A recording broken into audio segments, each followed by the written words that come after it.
Everyone, फिर से आप लोगों के लिए एक न्यू चाइनीज ड्रामा लेकर आई हूँ। अगर आपको ड्रामा पसंद आए तो प्लीज वीडियो को लाइक और चैनल को सब्सक्राइब करना मत भूलना।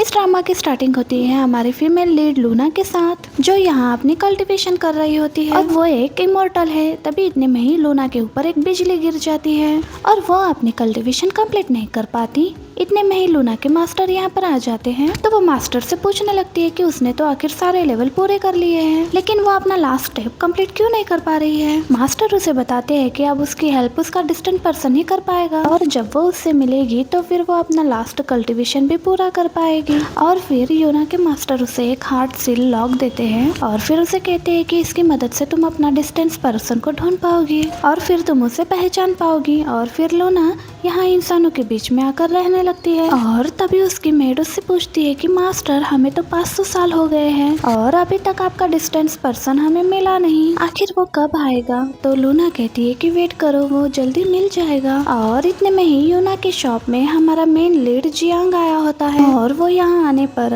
एक एंटिक को पसंद करता है और इतने में ही यूना आकर उसे रोकने लगती है और कहती है कि इसे मैं नहीं बेच रही हूँ, लेकिन फिर भी वो इसी को ही खरीदने की डिमांड करता है। और फिर लूना उसे देखते ही फील करती है कि शायद वही उसका डिस्टेंस पर्सन है। फिर वो उसे हार्ट सील ब्रोच बेच देती है और फिर वो उसे अपना कार्ड भी देकर जाता है। लूना और उसकी फैमिली को पता चलता है कि वो फैमिली से बिलोंग करता है। मेड कहती है कि वो फैमिली का मास्टर पिछली बार भी आपसे एक बाउल खरीद कर लेके गया था और उसने उसका पेमेंट भी नहीं किया था। तो फिर लूना कहती है कि अब टाइम आ गया है वो फैमिली से पेमेंट लेने का। हम देखते हैं यहाँ पर जियांग के डैड बीमार होते हैं। उसके अंकल उसकी स्टेप मॉम से बात कर रहे होते हैं और कह रहे होते हैं कि सिस्टर इन लॉ, भाई के पास अब ज्यादा टाइम नहीं बचा है, वो तो ऐसे ही बीमार है और 2 दिन में भी मर जाएंगे, तो हमें जल्द से जल्द फैमिली के लिए एक नया हेड चुनना चाहिए। तो जियांग का स्टेप ब्रदर भी अपनी मॉम से कहने लगता है, मॉम आखिर आप उस पेंटिंग वाली लड़की की वजह से आखिर इतनी जिद क्यों कर रहे हैं। तो फिर स्टेप मॉम कहने लगती है कि मैं बस उस औरत से एक बार मिलना चाहती हूँ, क्योंकि तुम्हारे डैड अभी मरते वक्त भी मुझसे मिलने की बजाय उस औरत का नाम लिए जा रहे हैं, वो तो उसी को देखना चाहते हैं। तो इसी वजह से मैंने काफी पैसे लगाकर उस औरत की पेंटिंग बनवाई थी सिर्फ उसे देखने के लिए। क्या तुम्हारे डैड उसके लिए इतना पागल है? लगता है वो तो मुझसे मिलना ही नहीं चाहती है। और तभी इतने में लूना यहाँ पर आ जाती है और वो कहने लगती है कि क्या तुम लोग मुझसे मिलना चाहते हो। ना को देखते ही जियांग के अंकल कहने लगते हैं कि ये तो वही पेंटिंग वाली लड़की है। और तो जियांग का स्टेप ब्रदर भी कहने लगता है कि मॉम, ये लड़की तो सच में बहुत ज्यादा ब्यूटीफुल है, तभी तो डैड इसके पीछे इतना पागल है। और जियांग की आंटी भी कहने लगती है कि एक लड़की होकर मैं भी इसकी ब्यूटी की दीवानी हो चुकी हूँ, लेकिन ये आखिर इतनी यंग कैसे? इसे देखकर तो ऐसे लग रहा है कि ये तो हमारे बच्चों की उम्र की है,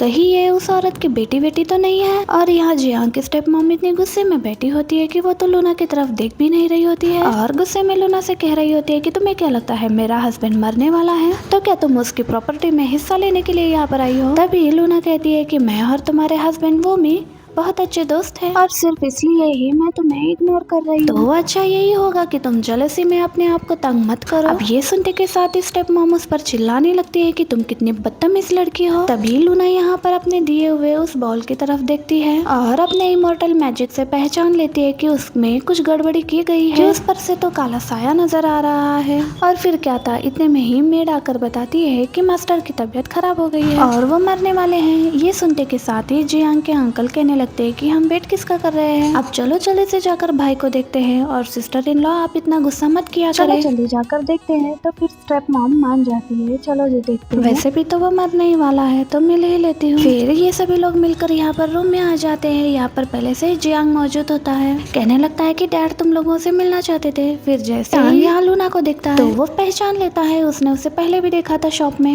फिर यहाँ पर यूना तुरंत ही अपनी मैजिक की मदद से जियांग के डैड को ठीक कर देती है और जैसे ही वो होश में आते हैं वो यूना के सामने नील डाउन करके उसे अपना लाइफ सेवियर कहने लगते हैं और कहने लगते हैं कि मुझे बहुत ही खुशी हुई कि हम फिर मिल गए। और फिर वो यूना को रिस्पेक्ट देते हुए उसके सामने नील डाउन करते हैं। तभी जियांग का अंकल उसे समझाने लगता है कि भाई आखिर तुम इस लड़के के सामने नील डाउन क्यों कर रहे हो, ये तुम्हारी लाइफ सेवियर थोड़ी ना है, जरूर उसकी बेटी होगी। तो फिर जियांग के डैड चिल्लाते हैं, तुम पागल हो, ये वही है।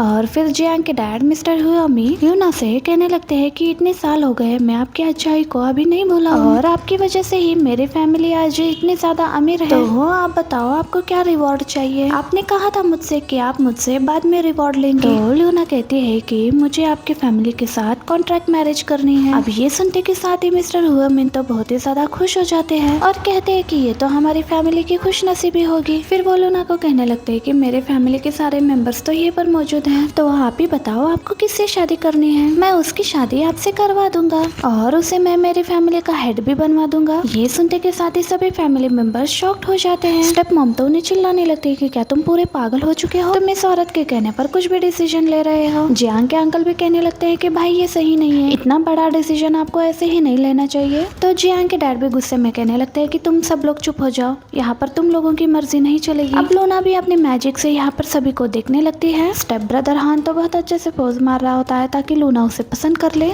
पर लूना तो यहाँ पर जियांग को चुन लेती है और कहने लगती है कि मुझे तो इससे ही शादी करनी है। जियांग तो ये सुनकर शॉक्ड हो जाता है और कहने लगता है कि मुझसे। फिर अंकल तो तुरंत से ही कहने लगते हैं कि मिस लूना आप जानती नहीं है कि ये पैरालाइज्ड है। 3 साल पहले ही जियांग का एक्सीडेंट हो गया था और तब से लेकर अब तक ये डिसेबल है। उस कार एक्सीडेंट की वजह से तब से लेकर अब तक ये चल भी नहीं पाता, इसलिए ये हर दिन हर वक्त व्हील चेयर पर ही बैठा रहता है। फिर हान भी कहने लगता है कि तुमने इस जैसे डिसेबल बंदे को क्यों चूज किया है? इस फैमिली का हेड मैं हूँ और इस फैमिली का हेड भी मैं ही बनूंगा। अब ये सुनते के साथ ही तभी डैड उस पर चिल्लाने लगते हैं। तो फिर स्टेप मॉम बीच में बोलने लगते हैं तो डैड उस पर भी चिल्लाने लगते हैं और फिर लूना से कहने लगते हैं कि आप एक इमोर्टल हो, आप जो भी कहेंगी मैं वही मानूंगा। अगर आपने मेरे बेटे जियांग को चुना है तो फिर मैं आपकी शादी उससे ही करवाऊंगा और साथ ही अपनी फैमिली का हेड भी मैं उसे ही बना दूंगा। और ऐसा बोलकर मिस्टर ह्यूमिन अपनी फैमिली का हेड वाला रिंग उतार कर वो रिंग लूना को दे देते हैं। ये देख कर जियांग के अंकल को बहुत ही ज्यादा गुस्सा आ जाता है। मैं इस आदमी के साथ इतने सालों से एक नौकर की तरह रह रहा था, इस उम्मीद में कि आखिर एक दिन इस फैमिली का हेड मैं बन जाऊंगा, लेकिन इसने तो एक गहरी गहरी लड़की को इतनी पावर दे दिया, उसके कहने पर अपने इस डिसेबल बेटे को हेड बना दिया। तो लूना मिस्टर ह्यूमन से कहने लगती है कि अब मेरी शादी तुम्हारे बेटे के साथ होने लगी है, तुम्हारी फैमिली के साथ कनेक्शन बन गया है, इसलिए अब तुम बेफिक्र होकर इस दुनिया से जा सकते हो। अब से मैं तुम्हारी फैमिली का ध्यान रख लूंगी। ये सुनने के साथ ही मिस्टर ह्यूमिन बहुत ही ज्यादा खुश हो जाते हैं। फिर जैसे वो उसके सामने नील डाउन होकर अपना सर झुकाते हैं तो उतने में ही वो मर जाते हैं। ये देखकर तो सभी उनकी फिक्र करने लगते हैं और स्टेपमैन को तो बहुत ही ज्यादा गुस्सा आने लगता है। उसके बाद हम देखते हैं कि जियांग का असिस्टेंट उसे बताने लगता है कि यूना के घर पर सारी ब्राइड प्राइस जा चुकी है। तभी जियांग एक बात को सोचने लगता है कि पता नहीं आखिर क्यों मिस लूना ने मुझसे ही शादी करने की क्यों सोची, लेकिन कोई बात नहीं, वो बहुत ही ज्यादा पावरफुल है और मैं उसका यूज करके अपनी वो फैमिली से बदला ले सकता हूँ। फिर ये अपने असिस्टेंट से कहने लगता है कि जो भी ब्राइड प्राइस मिस लूना के घर पर जा रही है इस बारे में तुम मेरी सेकंड आंटी को भी बता दो। जियांग तो ये सब कुछ जानबूझ के ही कर रहा होता है और मन में सोचने लगता है कि मेरी छोटी आंटी तो पैसों की बहुत ही ज्यादा लालची है और जब उन्हें इस बारे में पता चलेगा तो वो प्रॉब्लम क्रिएट करने के लिए जरूर पहुंचेगी वहाँ पर। फिर हम देखते हैं कि जियांग यहाँ लूना के घर पर पहले ही ब्राइड प्राइस देने के लिए आया होता है और हम देखते हैं कि इतने में ही यहाँ पर उसकी छोटी आंटी भी पहुँच जाती है और वो सोचने लगती है कि जियांग के डैड के दोनों ही बेटे किसी काम के नहीं और उनमें से एक तो डिसेबल भी, तो फैमिली के हेड की पोजीशन तो उसके हस्बैंड को ही मिलनी थी, यानी कि जियांग के अंकल को। पर इस लड़की के आने की वजह से सब खराब हो गया। फिर आंटी लूना से कहने लगती है कि तुम ये सारी ज्वेलरी मुझे दे दो संभाल कर रखने के लिए, आखिरकार तुम मेरे फैमिली में आ रहे हो शादी करके। फिर इतने में ही जियांग कहने लगता है कि आंटी अभी तो मेरी और लूना की शादी अभी हुई भी नहीं है, तो फिर आप ये सब कुछ कैसे ले सकती है? आंटी गुस्सा हो जाती है और कहती है कि तुम बीच में मत बोलो, तुम तो बस एक डिसेबल हो और इससे ज्यादा कुछ भी नहीं। अब तुम्हारे पास तो पता नहीं आखिर कितना टाइम बचा होगा जीने के लिए। तो जियांग भी कहने लगता है कि आपको इसकी फिक्र करने की जरूरत नहीं है, आप पहले अपनी खुद की फिक्र कर लो। आपको तो अंकल को एक बच्चा भी देना चाहिए, नहीं तो अंकल का कोई सक्सेसर ही नहीं रहेगा। बस क्या इतना सुनते ही आंटी को गुस्सा आ जाता है और वो जियांग के ऊपर हाथ उठाने वाली होती है। तो लूना उसे कहने लगती है कि आखिर तुम करना क्या चाहती हो? वो आंटी उसे कहने लगती है कि मैं इस नाजायज लड़के को सबक सिखाने आई हूँ। तो फिर लूना उस पर चिल्लाने लगती है कि आपकी हिम्मत भी कैसे हुई मेरे सामने मेरे हस्बैंड की डिसरिस्पेक्ट करने की। लेकिन फिर भी आंटी मान नहीं रही होती और वो लूना को 4 बातें सुनाने लगती है। तो फिर क्या था, लूना की मेड सीधा इसके मुंह पर थप्पड़ लगाती है। तो क्या आंटी को तो बहुत ज्यादा गुस्सा आ जाता है और अपने गार्ड्स को ऑर्डर देती है कि आप भी ये सारी ज्वेलरी उठाकर वो फैमिली में वापस लेकर चलो। क्या मेड तुरंत ही रोकने लगती है और कहती है कि तुम मेरे मास्टर की चीजों को हाथ नहीं लगा सकती। तो भी आंटी मान नहीं रही होती है और कहने लगती है जियांग के डैड तो अभी मर गए हैं, तो अब वो ही नहीं है तो इस डिसेबल को कौन ही सपोर्ट करेगा और अब वो अपनी मर्जी की चीजें करेगी। तभी गार्ड्स उसे पकड़ लेते हैं और फिर लूना उस पर अपना मैजिक करती है और उसे कहने लगती है कि वो दोबारा से इन सारी चीजों में बिल्कुल ना, क्योंकि उसकी तो कोई भी सुनने वाला नहीं है, तो उसे बेवजह मास्टर बनने की कोई भी जरूरत नहीं है। उसके मैजिक में आने के बाद तो आंटी तो डर ही जाती है और तुरंत ही मैजिक छूटने के बाद यहाँ से भाग ही जाती है। फिर इसके बाद लूना जियांग से पूछती है कि क्या तुम अपने फुओ फैमिली के हेड बनना चाहते हो या फिर नहीं। तो वो हाँ कहता है। तो यूना कहती है कि फिर तो तुम तैयार रहो, क्योंकि मैं तुम्हें प्रोटेक्ट करने वाली हूँ और मैं किसी को भी तुम्हें बुली करने नहीं दूंगी। और फिर लूना जियांग से उसे उसके पैर के बारे में पूछती है, तो वो बताने लगता है कि 3 साल हो गए और अब ये किसी काम के नहीं रहे, ये कभी ठीक नहीं हो पाएंगे। और फिर लूना अपने मैजिक पावर से उसके पैर की तरफ देखती है, पता लगाती है और कहती है कि ऐसा नहीं है कि तुम्हारा पैर ठीक नहीं हो सकता, बल्कि असल में तो कोई चाहता ही नहीं है कि तुम्हारे पैर ठीक हो, पर अब ये सही वक्त नहीं है, सही वक्त आने पर मैं तुम्हारे पैर ठीक कर दूंगी। तो वो कहता है कि ठीक है, मैं तुम्हारी बात सुनूंगा।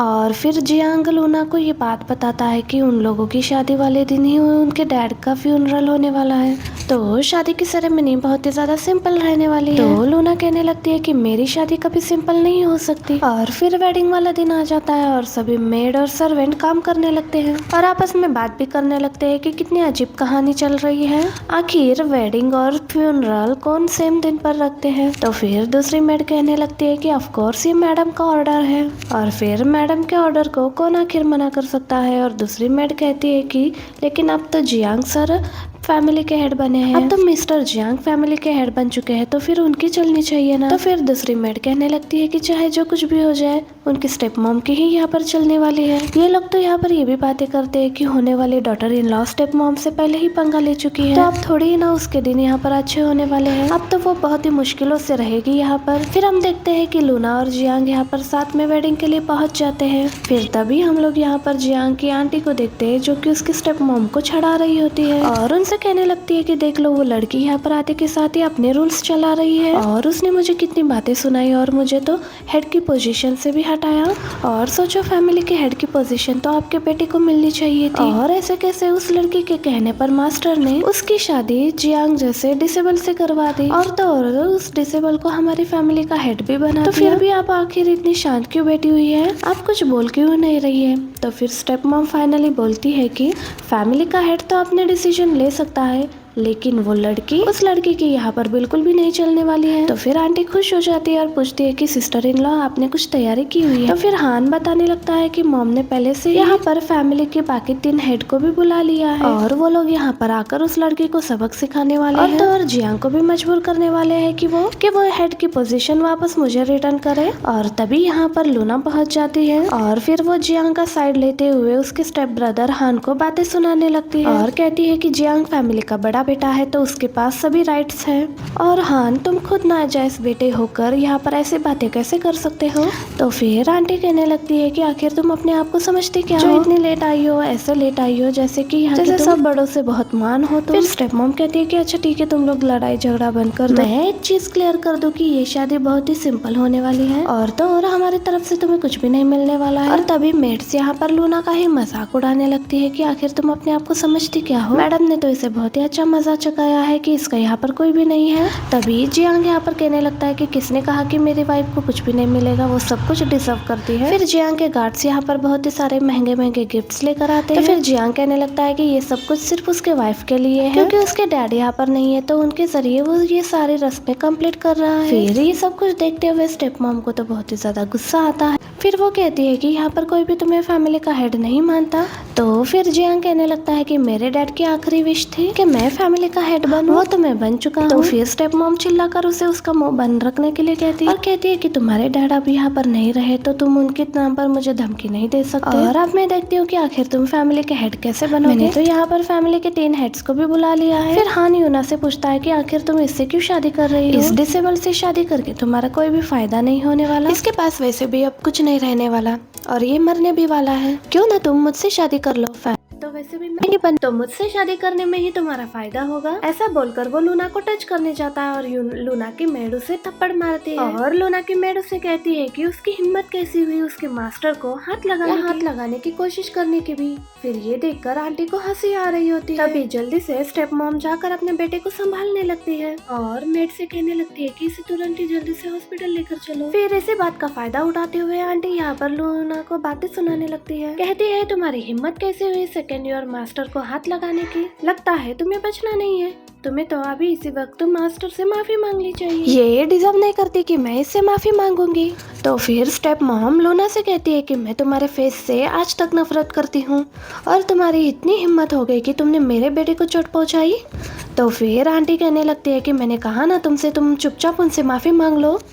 लूना कहने लगती है कि मैंने कहा ना आपसे, ये मेरी माफी अफोर्ड नहीं कर पाएगी मेरा नील डाउन होना, और वैसे भी तुम भी तो यही चाहती हो ना कि ये जल्द से जल्द मर जाए। तो फिर आंटी कहने लगती है कि सिस्टर इन लो ये कुछ भी कह रही है, मैंने ऐसा कभी भी नहीं सोचा। फिर जियांग का अंकल कहता है कि ये तो तुम्हारी होने वाली फ्यूचर मदर इन लॉ है, तो इनके सामने नील डाउन होकर माफी मांगना कौन सी गलत बात हो गई।